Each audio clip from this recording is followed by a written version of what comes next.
Hello and welcome to When They Popped. I'm Kelsey. And I'm Mary. How are you doing, Kels?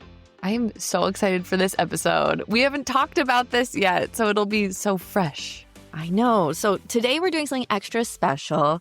As you all should know if you're listening to this podcast, Freakier Friday just hit theaters this past, Thursday night, Friday. And after seeing it over the weekend, we knew we had to do a deep dive into the original 2003 masterpiece that made this sequel possible.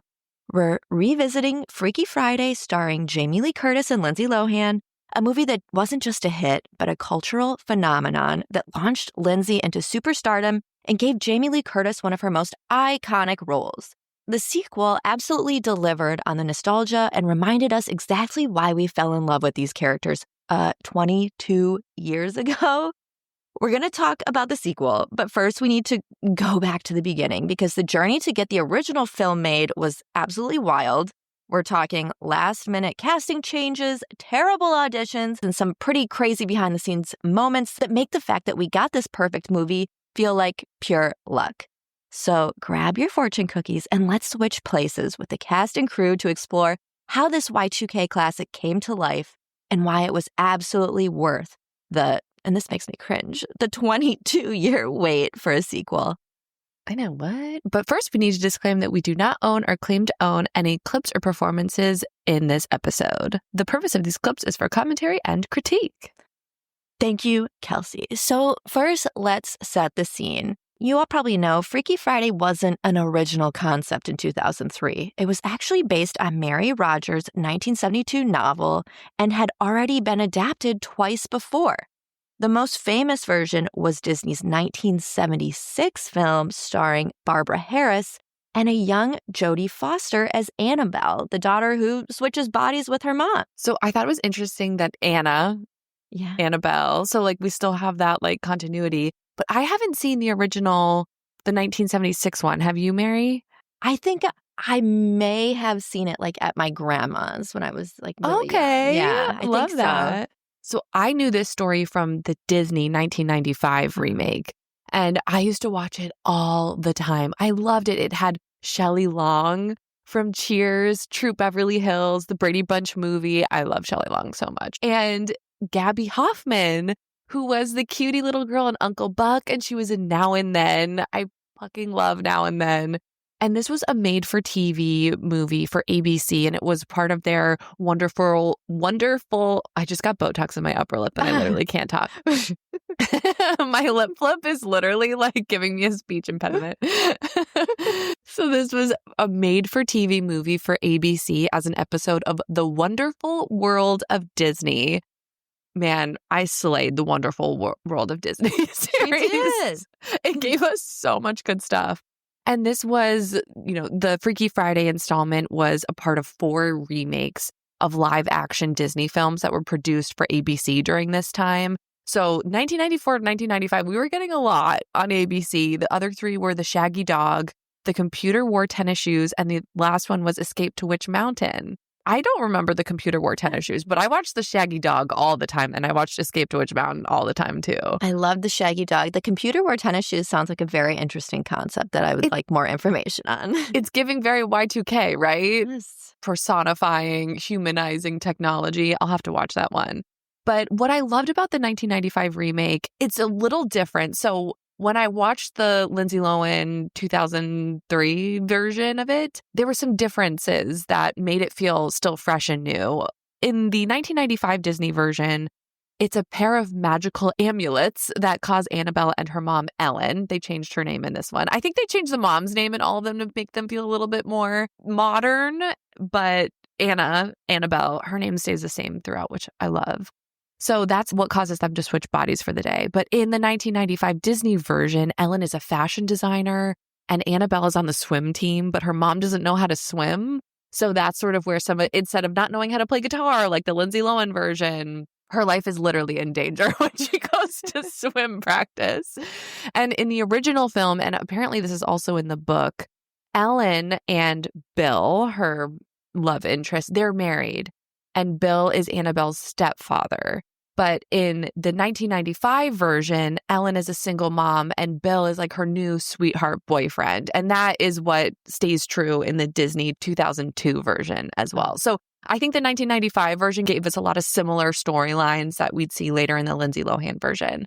But what was really different about the 1995 version of Freaky Friday is that a key plot point is when Annabelle, so this is really Ellen, trapped in Annabelle's body, she tries to convince Bill, her boyfriend, that they switched bodies. Whereas in the 2003 version, I keep calling it the 2002 version, but 2003 version, they keep that secret between the two of them. Lindsay Lohan and Jamie Lee Curtis do not tell anyone that they had this crazy experience. But a big part of the 1995 version was them trying to convince, like, hey, Bill, like, it's me, your girlfriend in my teenage daughter's body. So that was an interesting piece of the 1995 version that was very different from the version that we know and love that made it to the big screen in 2003. I honestly see both sides because in the 2003 version, Tess is this like a psychiatrist or a psychologist. And like, she's like, we're going to end up in a psych hold if we tell someone. So I see why she wouldn't want to tell anyone. But at the same time, I feel like I would want to try. It addressed like the weirdness because there's like intimacy between adults that she wanted to be very clear, like, do not fucking touch my body. Like, so that made sense to me. They obviously address that in these movies in a very like lighthearted, funny way. But in the 1995 version, they're like, there's no secrecy. There's no running around trying to make up reasons to avoid each other. So that was 1995, and by the early 2000s, Disney was looking to revamp their classic projects for a new generation. Now, producer Andrew Gunn was working with Disney executive Nina Jacobson when he pitched two movies he wanted to remake, Freaky Friday and Witch Mountain. Nina wasn't originally thrilled about either, but Andrew convinced her that there was something special about updating the mother-daughter body swap story for like the MTV generation, and I could not agree more. So the original script for the 2003 version had major differences from what we ended up seeing. The early draft depicted a psychiatrist mother and daughter, but the daughter, Anna, wrote for her school newspaper and aspired to interview Gwen Stefani at the House of Blues. So it took away the element that the daughter was a musician herself. But the director, Mark Waters, revised the characters into what we know today, a straight-laced therapist mother and a rebellious alternative rock daughter, believing that this contrast would make the premise more compelling. Now, here's where things get a little crazy. The casting process for Freaky Friday was like a real-life game of musical chairs with major stars coming and going left and right. First things first, producer Andrew Gunn actually reached out to Jodie Foster first. You know, the icon who played the daughter in the 1976 version, hoping she'd want to play the mother, Tess, this time around. And that would have been so iconic. I know. I love that idea. I wish it, obviously I'm so happy with how it turned out, but like how cool would that have been? And with how famous Jodie Foster is, she's kind of like Jamie Lee Curtis in this. She's like a legend. It's like, it would have been awesome. But Jodie declined. She just wasn't looking for new projects at the time. Didn't work out. Then things got even more interesting. Madonna reportedly expressed interest in playing Tess, the mother role, but ultimately wasn't selected. I mean, can you imagine Madonna and the role of Tess? And then, no. Imagine her not being selected for the role as well. Like, I just can't imagine either one of those. Can you imagine Madonna saying, I look like the Crypt Keeper? Never. Also, she doesn't. Like, she's well maintained for, like, us to believe that someone wouldn't be pleased to, like, be in her body. No. I just couldn't believe that when I read that. But now, even more drama's happening here. Annette Bening was actually cast as Tess Coleman, and alongside her, the late, great Michelle Trachtenberg was cast as Anna. I mean, this would have been a totally different movie. Michelle would have crushed it. Of course. But of course, everything fell apart at the last minute. Michelle had to drop out due to scheduling conflicts with Buffy, the Vampire Slayer, and I wonder if she had regrets or wish she had stuck with Freaky Friday, but you can't live in the past. And then, in what must have been a producer's worst nightmare, Annette Bening dropped out just 6 days before filming was supposed to begin. Director Mark Waters later revealed that Annette was reportedly anxious about the script. She just didn't feel like it was where it should be. She didn't think it was good enough. She was just facing a lot of anxiety about where the direction of the movie was going. And so this caused a bit of a domino effect. Tom Selleck, another icon who was originally cast as Ryan, the fiancé, also dropped out after Annette's departure. And that's how they recast Mark Harmon, the current Ryan, in that role. So there they were, 6 days before filming, no leading lady. And that's when Disney executive Nina Jacobson had a stroke of genius. She happened to see Jamie Lee Curtis in True Lies on TV and just kind of threw her name out there for the role. And to make clear how close to the deadline they were, Jamie Lee Curtis was literally cast just 4 days before production began. Like, what a wild ride. And Jamie Lee Curtis was not expecting this at all. She told The Telegraph in 2003, quote, "I was telling interviewers I was 44, a little chubby, my hair was gray. I was refusing to diet and I was content with my life. In this business, I've always known there was a point at which the best thing to do is gently back out the door." End quote. That makes me upset and angry. I know. This queen thought her leading lady days were behind her, but she could have not been more wrong. And I'm so glad that they thought of her and she, took that leap. I mean, this role ended up revitalizing her career and even earning her a Golden Globe nomination. Holy shit. So now let's talk about Lindsay Lohan's casting, because this is also interesting. When she got the script for Freaky Friday, she knew it was a perfect project for her. Just a reminder, it had been, I guess 5 years is a long time, but she seemed so young in Parent Trap. It was only 5 years since The Parent Trap. Right. And before this, she was still a teenager. She was 16, 17 when Freaky Friday came out, but she was already ready for a comeback to the big screen. We had her in some of these made-for-TV movies like Life Size and Get a Clue, but she really didn't have a big blockbuster since The Parent Trap. So she's ready. I also think it's so fun that Mark Waters, the director, would eventually become the director of Mean Girls. So I feel like this was the beginning of a very fruitful artist-director relationship between the two of them, which we're so thrilled for. Apparently, though, it didn't start out all rosy. Lindsay's audition was really bad. Mark Waters revealed in a 2005 episode of E's True Hollywood Story, bring it back. I need this show in my life. Please bring it back. Please bring it back. He said that her audition was probably the worst of the 5 actresses they tested. But he also said that they just agreed she was a star. She had this amazing turbulence and energy, which we thought was going to be really interesting for the character. So the other actresses who were considered for Anna included Misha Barton. I cannot imagine her in this role. Kristen Stewart. Also can't really. Evan Rachel Wood, Brie Larson, Emmy Rossum, Kristen Bell, and Danielle Panabaker. I can kind of see Danielle Panabaker in here, and I feel like that would have totally changed the trajectory of her career. I also, this might be controversial, I could see Kristen Stewart doing it too. But she's kind of I can see her doing the punk vibe a little bit. I don't know. I could see it, sure, but I really think they landed where they were supposed to land.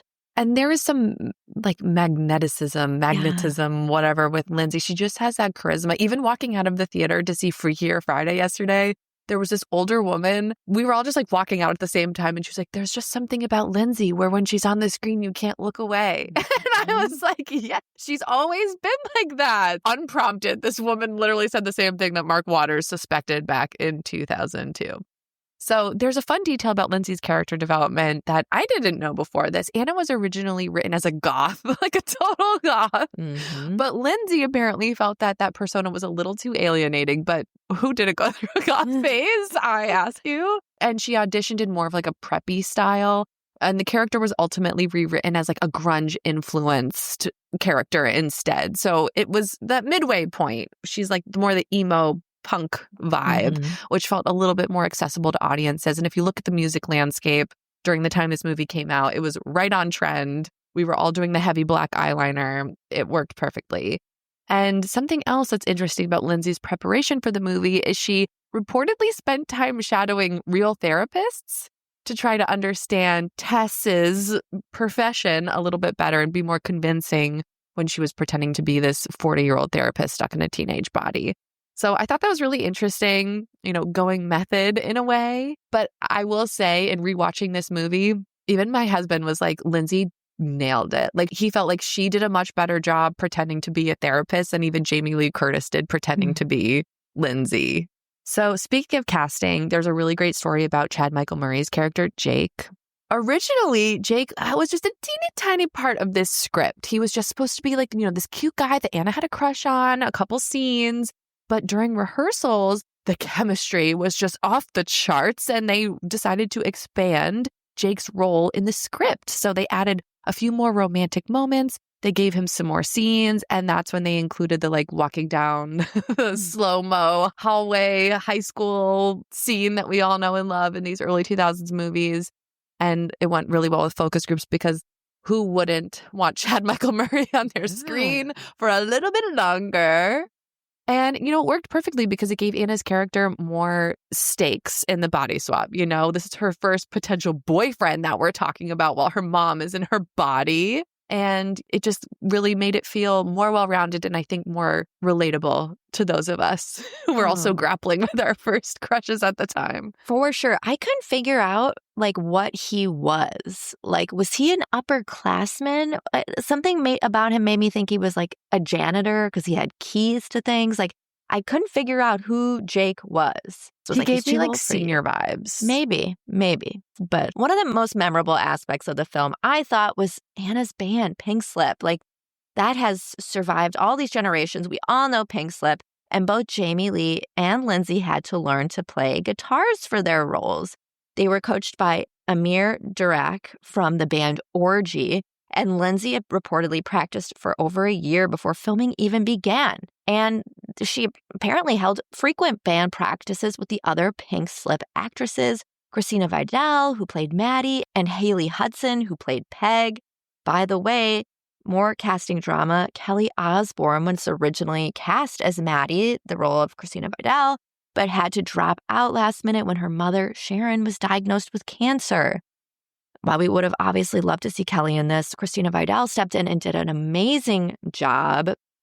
Apparently, the script originally included more backstory about how Pink Slip formed, including a whole scene where they were discovered playing at a coffee shop. And including this would have shown more of Anna's musical journey and, how seriously she took her art, but it was ultimately cut just for the pacing of the film. The deleted scene apparently featured Pink Slip performing an original song that didn't make it onto the soundtrack either. And honestly, I'll riot. Release the vault tracks, Disney. Let's frickin' go. Did you know that I met Christina Vidal? No, where? I went to acting camp one summer in LA. They would bring in actors and actresses to tell us about what it's like to be working in the industry. Mm-hmm. And she was one of them that came with us to lunch once. And I was just she was in Brink. So I loved her from Brink. Was it? And I just sat there with my job. Was it pre-Freaky Friday or post? It might have been around the same time. I was 13 or 14. So maybe she was filming for it. She was lovely. So happy for her success.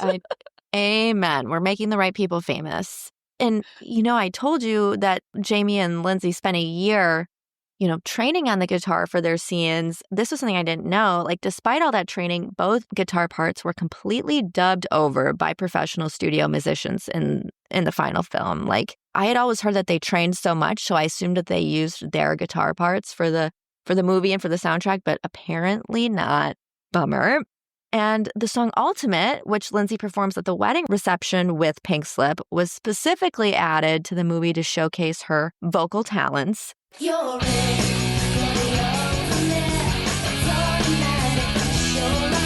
It became a hit on Radio Disney and really helped establish Lindsay as a musician. Timing was perfect because her debut album Speak would come out the following year, which we love. Check out our episode on Speak. We have a full episode. It was all part of the plan to get her out there as a musician. Her playing that in the purple dress. Oh, that purple dress was everything. And I loved how she recalled it recently on the red carpet. But perfect segue to the soundtrack. This soundtrack is just an ideal snapshot of early 2000s music, alt pop, I would say. The Freaky Friday soundtrack came out through Hollywood Records. It was a huge success, certified gold. You don't often see soundtracks that get like certifications. Okay, so we already talked about Ultimate, which was the lead track, the star track of the soundtrack. A few of our other favorites include Pink Slip's Take Me Away, obviously.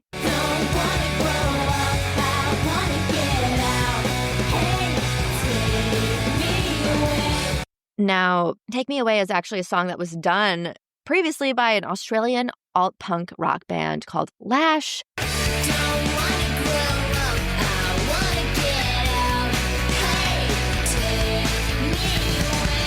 It came out in 2001 as the group's debut single.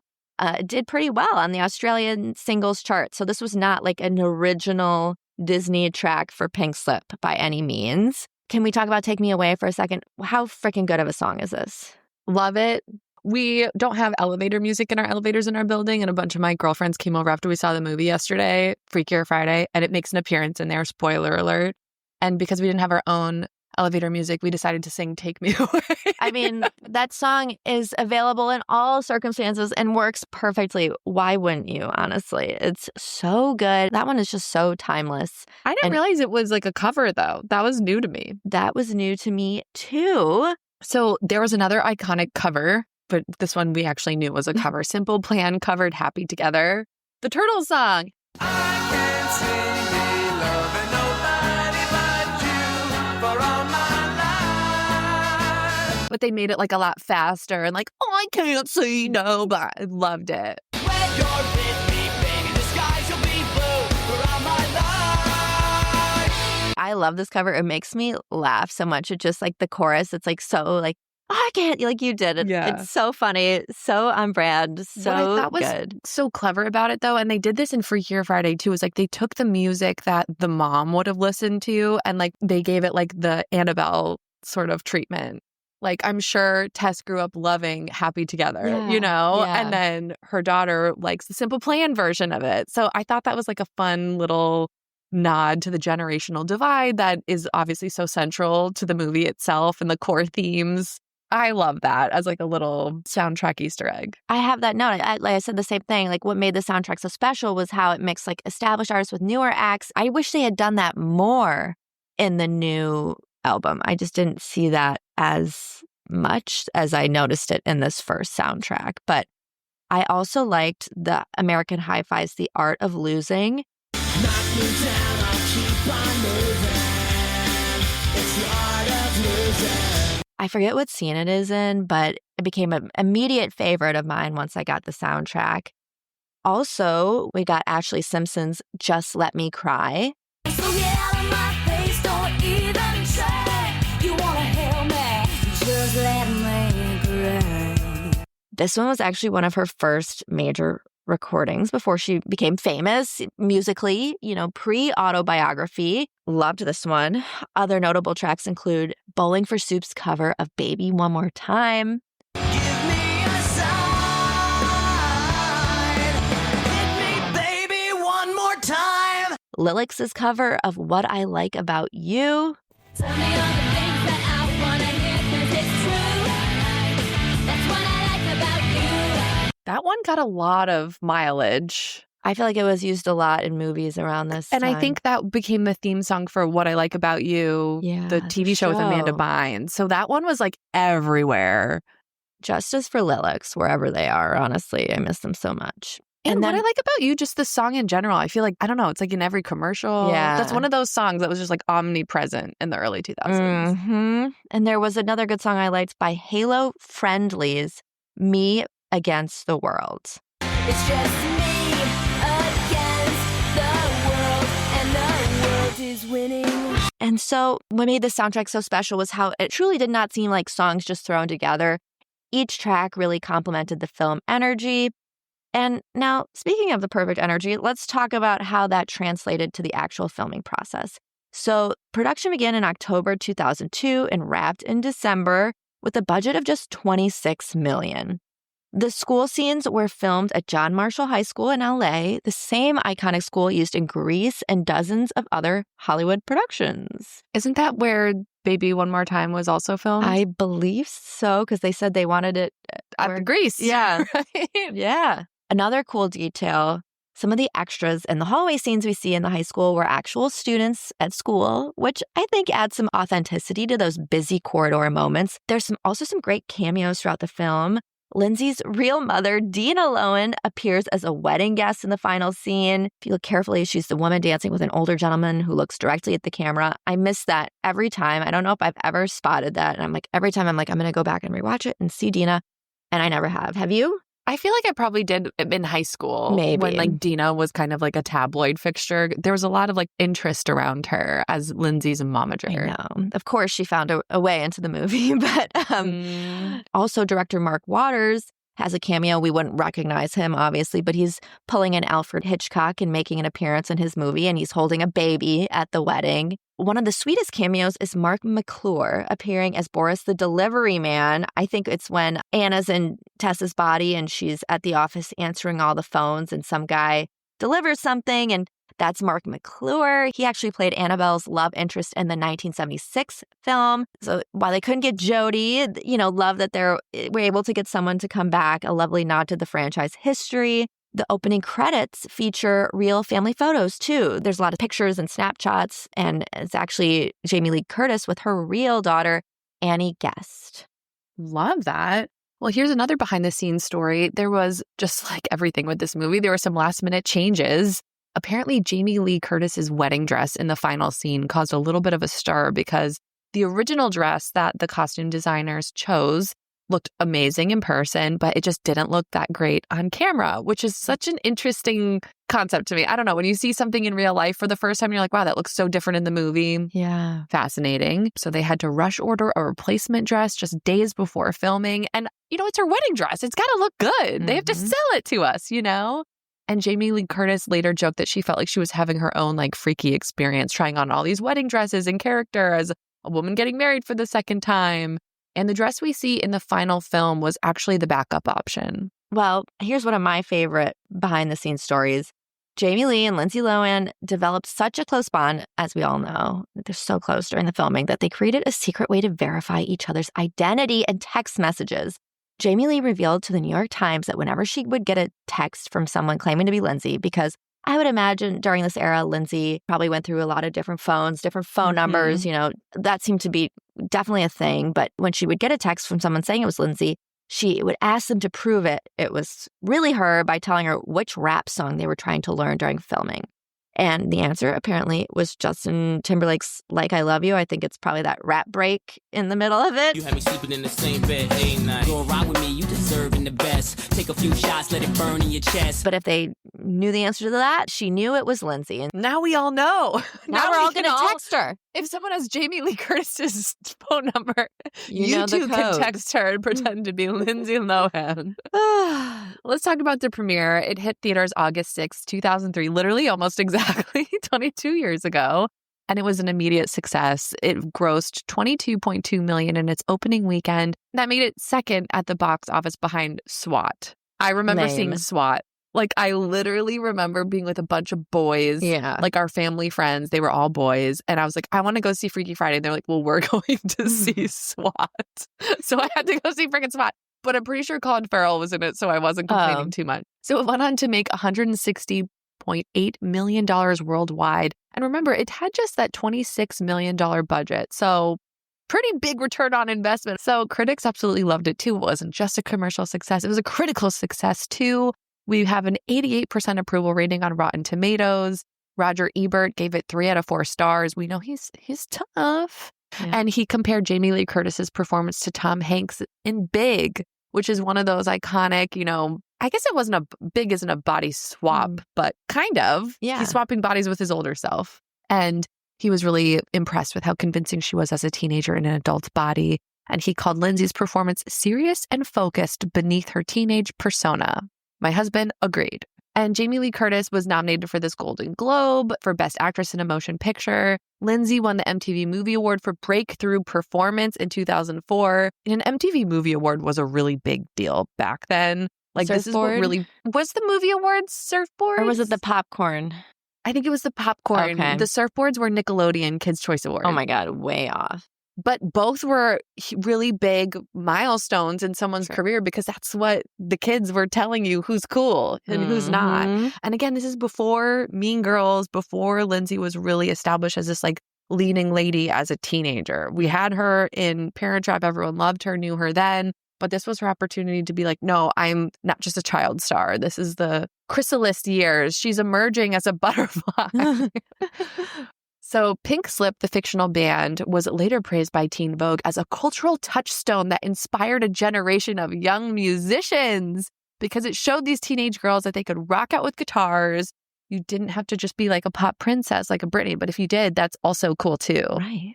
And this is really what launched Lindsay into this just new stratosphere of teen stardom, set her up for Mean Girls. And I don't know about you guys, but this movie, it started with the 1995 version, but it made me think about body swapping. Like even to this day, like if I'm at a Broadway play or something, I have that moment where I'm like, what if I switch bodies with the lead character right now? Like, what would I do? Do you ever think about that? No, I'm worrying about other things. I'm the only mentally ill one on this podcast, I guess. But I think about it like way too like when I'm on a plane, I'm like, what if I switch place with the pilot right now? Like, what would I do? Don't plant that in my mind. Or like with Taylor Swift, like would I wire myself $100 million? Like, yes. How would I treat that? Great idea. Would I know how to play guitar for the 10-minute version of All Too Well? Like, I just think about these things now, and I have Freaky Friday. Like, I needed one more thing to be anxious about. I thought about it at the Backstreet Boys concert too. If you like switched into Howie's body, like I wouldn't know the choreo. Oh my God! And we'd probably get booed at the Sphere.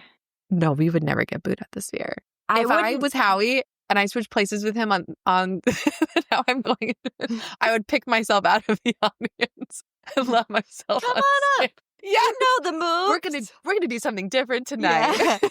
This fan's gonna dance for me and sing. You've heard of the perfect fan. Yeah, watch it happen. Anyways, that's enough about me. So let's talk about Freakier Friday. I mean, for years, we all wanted a sequel to this movie. It was such a huge hit. The chemistry was there. We loved it. Critics loved it. And Disney considered this multiple times. You know, there was some serious discussion around 2007. This is really when Lindsay was at the height of her fame post Mean Girls, but she was also going through some very public personal struggles, which we cover in depth over on Patreon if you are interested in that. And she was so busy. Like, she was in Mykonos, you know, she had stuff to do. Was very busy. So 2007 was out. They tried again a few years later in 2015. And Disney at this time was like really mining their catalog for sequel opportunities, which everything nowadays is a sequel. Yes. Like literally everything.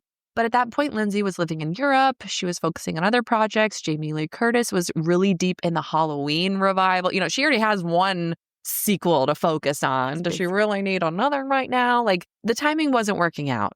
But then in October 2022, Jamie Lee Curtis was like at this fan event in Mexico, I guess. And she was like, oh, you know, Lindsay and I are still in touch. I'm totally interested in doing another Freaky Friday with Lindsay.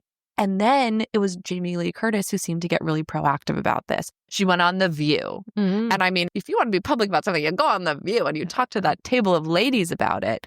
And she said that, you know, that really struck a chord. People are still talking about it all these years later. And that's what encouraged her to call her friends at Disney and say, it feels like there's a movie to be made.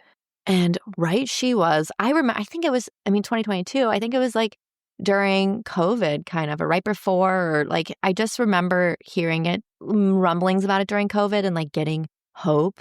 You know, it's like, oh my God. And nostalgia was really just like skyrocketing during that time. So it made total sense. Let me tell you, the fact that Jamie Lee and Lindsay just remained close, you know, all these years later, it just seems like they had such an authentic bond that they didn't really have to act much, you know? And I feel like that sometimes the best movies happen when you have the right people at the right time and they just have that real chemistry. Lindsay told CNN that, quote, Jamie was with me at a time in my life where I was going through a lot. Publicly, she was privately really there for me. I can trust her, end quote. And trust me, you can trust Jamie Lee Curtis. She looks like someone you can trust the hell out of. So I completely agree. Jamie Lee praised Lindsay. I mean, they've both praised each other so much, obviously, but she said, quote, "The girl focuses at work. I know I can trust her. I can't say that about a lot of people," end quote. So the trust is there, the connection is there, the bond is there. And I mean, I think that is just a huge element that made this movie so successful. And that's a big deal because Lindsay got a reputation for being unreliable. You know, during Georgia Rule, we heard all of those stories about her showing up late, not showing up at all, missing her call times. And so I think to have someone like a Jamie Lee Curtis in your corner and vouching for you, I think that's a big deal. That goes a long way. So now let's fast forward. It's May 2023. Disney officially announced that the sequel's in development. By then, I think we had our podcast and we definitely covered it. And filming began in June 2024, last summer. So let's talk about Freakier Friday. It just hit theaters.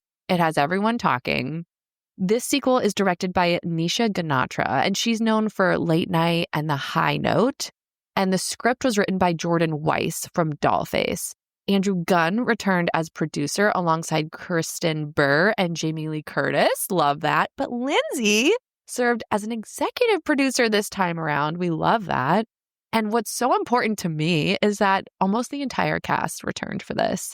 Jamie Lee Curtis, Lindsay Lohan, obviously, Mark Harmon as Ryan, Chad Michael Murray as Jake, Christina Vidal Mitchell as Maddie, Haley Hudson as Peg, Stephen Tobolowsky as Mr. Bates, iconic. I love Mr. Bates. I just think he's misunderstood. And Lucille Soong and Rosaline Chow returning as the mother-daughter duo who own the Chinese restaurant. Like, I love that they were all there at Lindsay's bachelorette party. Like, it was so fun to see everyone together.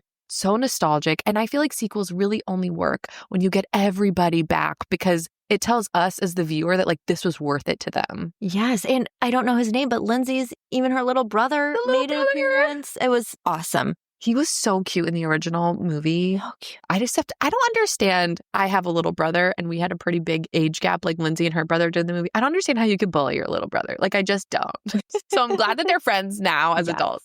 In Freakier Friday, we are introduced to a new cast of characters, including Julia Butters as Harper Coleman. So she plays Lindsay Lohan's daughter, Sophia Hammonds as Lily, and Manny Jacinto as Eric. So if you haven't seen it yet, here's a quick little rundown of the plot. Our story picks up years after Tess and Anna have swapped places, and now Anna has a daughter of her own. We learn she decided to become a mother on her own, and I did the math.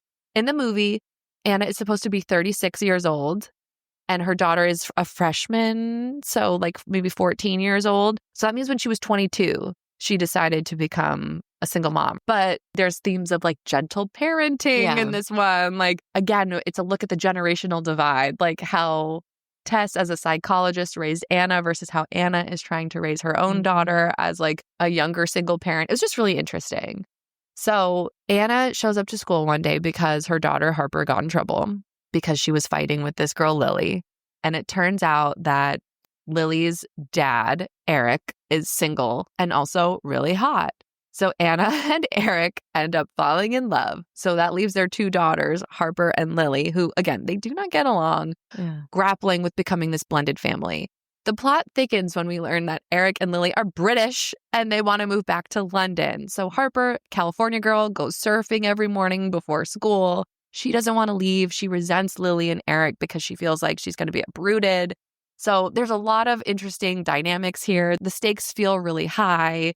For both of them, Lily lost her mom, Eric's wife, a few years prior. So it really feels like Lily is going through the same exact thing that Anna went through during the original Freaky Friday movie. So this time around, though, we get not just 2 people swapping bodies, but 4.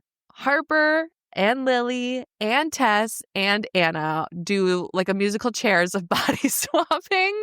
And it's kind of a lot to keep track of. You need notes. I didn't know if that was a me problem, but or if I was just really tired on Friday night. But like, I just kept forgetting and was confused. But I was like, wait, so who is this now? It was a lot. It was a lot. And I understand why they made that decision to do it, because it would have been weird if Tess and Anna weren't involved. Like if it was just the younger two. And they have such great chemistry on screen. I think they really wanted to keep them involved in a meaningful way. But they've already like understood each other from each other's shoes. So they obviously needed to like get the other two involved in some way. It was very interesting. So filming took place from June to August 2024. Both Jamie Lee and Lindsay have been sharing some behind the scenes on social media. And it just is really heartwarming to hear that the making of this movie seems as fun to them as it was to us as the viewer. You can really feel that. It's like a fun, comfortable vibe. And the film premiered at the El Capitan Theater. All the early reactions have been really positive. Everyone loves the fresh energy that the new generation brings to the story. And I mean, like you mentioned earlier, Mary, just the press tour that has been leading up to this movie with all the nostalgic looks of Lindsay redoing like the 2025 take on some of her most classic looks. I love how thoughtful they've been about everything she's been wearing. So well done. So well done. So let's talk about the sequel. What were your favorite parts? What stood out to you? I think for me, it was just seeing the gang back together. It was just like a warm hug, just the nostalgic factor for me. I always harp on you have to have the original cast to even have a shot at a sequel doing anything. And so just seeing everyone doing well and thriving was incredible. I just wish the plot would have been a bit simpler. Like I thought it all out in the car ride home. I would have loved if Lindsay and Chad Michael Murray were together and they had like a daughter, and Lindsay and her daughter switch places, and maybe Jamie Lee Curtis was like involved in trying to help them switch back. Or if Lindsay and Jamie Lee Curtis switch places again and the daughter was helping them get back together. Like, I just think they overcomplicated it a bit. I just didn't think we needed Eric and his daughter. But that was just me. You know, still love the movie, still enjoyed the nostalgic factor of it. I just had different ideas of the direction I thought it was going. I also loved seeing Chad Michael Murray. I feel like he looked just like Lindsay, like really good, maybe even better than the first movie. I just thought he was kind of like, his role was kind of like a little bit like a weirdo pervert a bit. Like he just was going after Tess so hard. That gave me the ick a little bit. I know, like, because he and Lindsay did go on to date. That was her first love or whatever. It's Right. like, stop So for hitting him on her mom. Right. So for him to still be like harboring that crush on Tess is kind of weird. But I did love in the final scene at the wedding, Chad is invited to, of course, Anna's wedding, LOL. And his date is wearing the same outfit, same hair, same sunglasses as Jamie Lee Curtis when she got her makeover in the original movie. So like that was pretty funny. And just like the original, this one, they did not let us down. We got an incredible ode to Britney Spears when Baby One More Time is playing, when Lindsay with her daughter in her body is trying to like seduce Chad Michael Murray, and she's flipping her hair around at the record store, and Jamie Lynn's hiding and she's trying to hide behind records, and the first record she holds up to hide behind is the In the Zone album. Like, are you kidding me?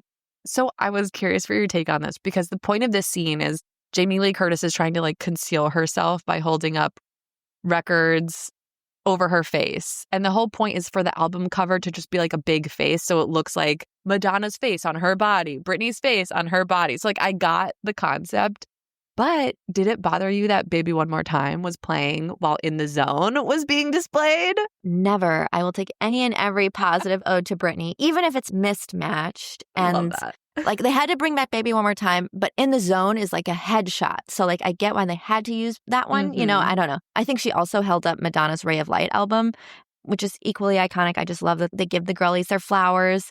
I also loved, how about, I didn't even recognize her at first. I'm embarrassed. The Meredith Blake, a.k.a. Elaine Hendricks from Parent Trap, playing the Vogue photo shoot director. I was dying. I saw pictures of Lindsay on the red carpet with Elaine Hendricks, and I was like, oh, that's cute. Like, And Chessie. Yeah, and Chessie. And I was like, they're supporting her in her new movie. But I didn't actually know that Elaine had this minor role. And so that made me start thinking about the Parent Trap. And then I wondered if maybe Lindsay's new husband and daughter being British was an ode to the Parent Trap. Like, you know, I think there's a lot that could be left for the interpretation. 2 daughters split by mom and dad, Right? California versus London. Another like critique I guess I would have is when they all switch bodies. In the original movie, obviously such a famous line is when Jamie Lee is like, I looked like the Crypt Keeper.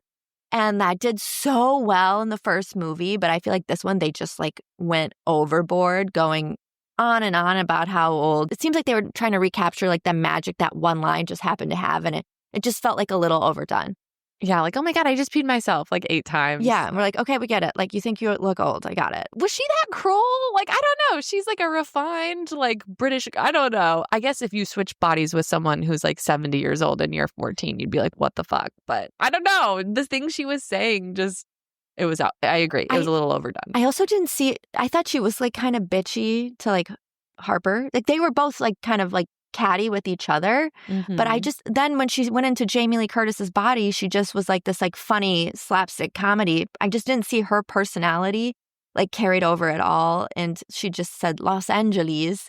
And so I saw a little bit of a British. That was Mike's critique of the original movie, too. He was like, I feel like Jamie Lee Curtis's version of Lindsay was not Lindsay's version of Lindsay. Like, she was overacting a lot. But I get it, because that's like, it's a comedy and it's the funny part. Thoughts. What about... It's hard to make subtle choices when you're supposed to be a 14-year-old in your body. What about you? What were your favorite parts? Oh, well, there were just so many little Easter eggs that maybe I'm looking too far into, but I love that the wedding was happening on October 3rd. He asked me what date it was. It's October 3rd. Shout out to Mean Girls. I loved how Lindsay was like becoming her mom. You know, everyone's like, I'm becoming my mother. Like when they drop Harper off at school and she's like, make good choices. Like all these cute little callbacks to the original. I don't know, just little things that if you recently watched the original, it just was really sweet. I love the bloopers at the end of the movie. Like, bring back bloopers. Why don't we have more bloopers? Great question. They're so much fun. Same with the original. I love the soundtrack. I love that there was Spice Girls. So when you're seeing the younger girls, Harper and Lily, out on their adventures, we're getting the soundtrack to what Anna would have been listening to, you know, when she was younger. So I feel like the soundtrack really helped ground us in who was who. Like, we're looking at these little 14-year-old girls, but with Spice Girls playing, it's like, oh, it's because they know who the Spice Girls are. Like, it's Anna and Tess in there. I love that there was a mention of, so now Anna is a music producer and manager. Is she a producer? I guess she helps. She's a manager of this like pop star. And there's a mention of a 45-year-old Danish producer. And I was like, that's a Max Martin reference for sure. Like 100%. Like, he didn't write that song. It was some 45-year-old Danish producer. His name is Max. Yes. Get it right. And I also love that the concert in the final scene takes place at the Wiltern, aka where NSYNC reunited, albeit all too briefly last year. Well, speaking of music, Freakier Friday also had its own soundtrack.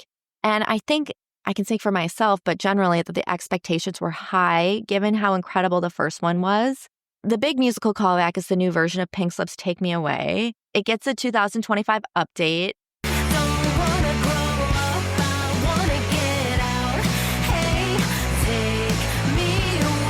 I liked it. It was basically the same, just like a little modernization, I guess, to the sound, which I guess makes sense.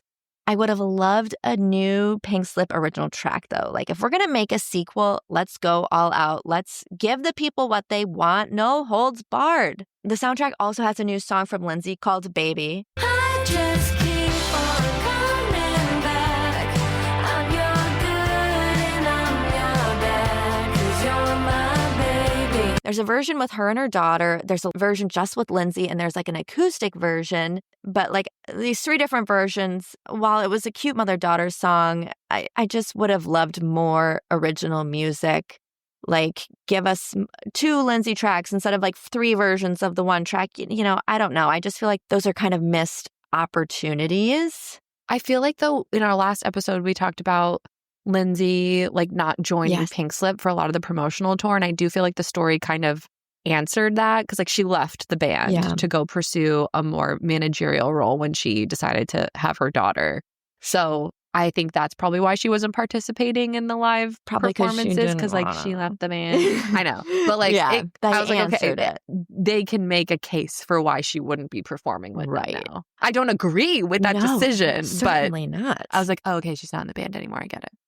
I just don't think the album is as strong or features as many bops as the original. Obviously, like, they had Baby One More Time, they had Spice of Your Life, but we didn't have as many like covers of older songs. I just had so high expectations. It would have been cool to bring some Gen Z artists in to cover. I said I wish they had featured more oldie covers by hot new artists to like bridge that divide like they did in the original.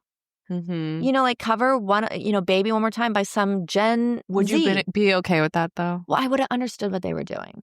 I would have understood what they were doing. I would have been like, this is on brand. This is what they did for the original. Like, they have to do this they have to. So I would have loved to Spice Up Your Life cover by like a cool like K-pop girl band. Right. Like, I don't know. I just feel like there was a little bit a missed opportunity. That first album was kind of a lightning in a bottle, though. Like, I need to taper expectations more, but it's just wild to think how this movie has come together. Like, how far it's gone, how many different iterations there have been, and, you know, specifically for the 2003 one, if Annette Bening hadn't gotten cold feet, if, you know, Lindsay didn't really nail her audition, but if they had wanted someone who had nailed the audition, or like if any of these seemingly different disastrous moments had gone a different way, we may not have ever gotten the perfect storm that became Freaky Friday.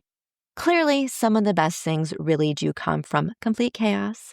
And now that Freakier Friday is in theaters and the Coleman family has officially body swapped their way back into our hearts, it just felt like a perfect time to both visit that and appreciate just how incredible the original 2000 magic really was. So, dear listeners, please tell us, did the sequel capture the same lightning in a bottle energy for you?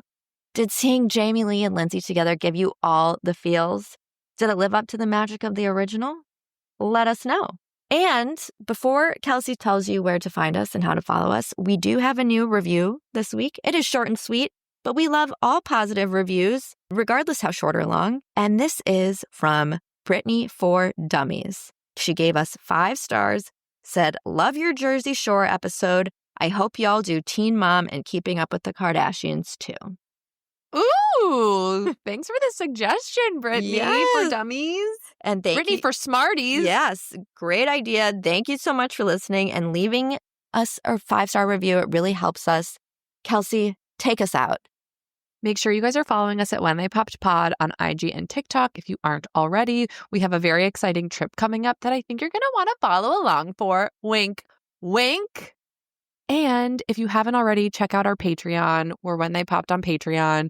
We have a really fun OC rewatch going on right now. We have content on there that you won't see on our main posts and just more sort of like off the cuff. We're a little less edited, just a little more raw, if you will. Thank you guys so much for listening. We appreciate you so much. Bye.